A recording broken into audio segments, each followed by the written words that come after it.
I think we should give them more of those na hindi alam kung sino mananalo, laban lang ng laban, bakbakan yung laban. Put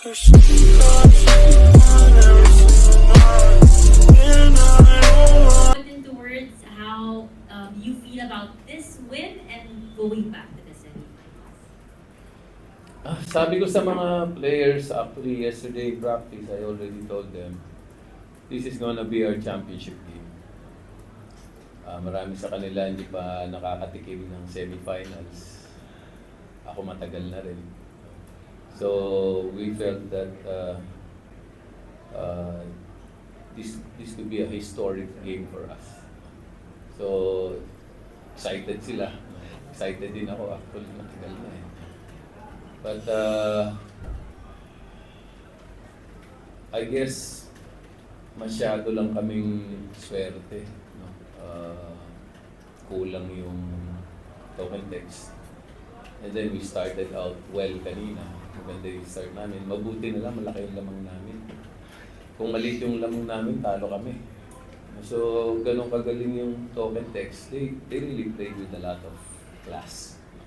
Kahit na kulang-kulang sila, kahit na si Roger na injured pa nung huli. Kinayod talaga nila, kaso pinapus lang. I guess it's really the big league. And it's, to us, it's the pace of the game. So, alam namin, kukunti yung rotation nila, kulang sila. And we really like to play a fast-paced game, transition game. So, sa amin, natural naman namin laro yun. And if we can force them to run with us, na konti na nga sila, tingin namin, advantage namin yun. Ang ganda pa ng laro ni Mamu. Alam naman natin, slasher talaga to, no? But he's really trying to add the 3-point shot to his repertoire. So yung biggest shot kanina, I think, was the 3-point shot that he made. Kaya mayabang na rin to kasi may 3 points na raw siya. So, ayun.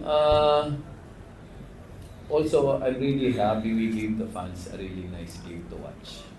So, gusto natin yun sa PBA. Gusto natin matuwa yung mga fans eh. Kaya, kahit na kabadong-kabado na ako, sabi ko, tuwa yung mga fans magandang laro ito. No? So, I think we should give them more of those na hindi alam kung sino mananalo, laban lang ng laban, bakbakan yung laban, ratrata ng ratratan. Those are the games that are enjoyable to watch.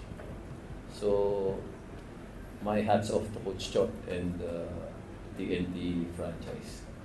Akala ko nakabaon na sila eh. Pero bumangon sila sa hukay. Ang galing nila. Ang galing talaga nila.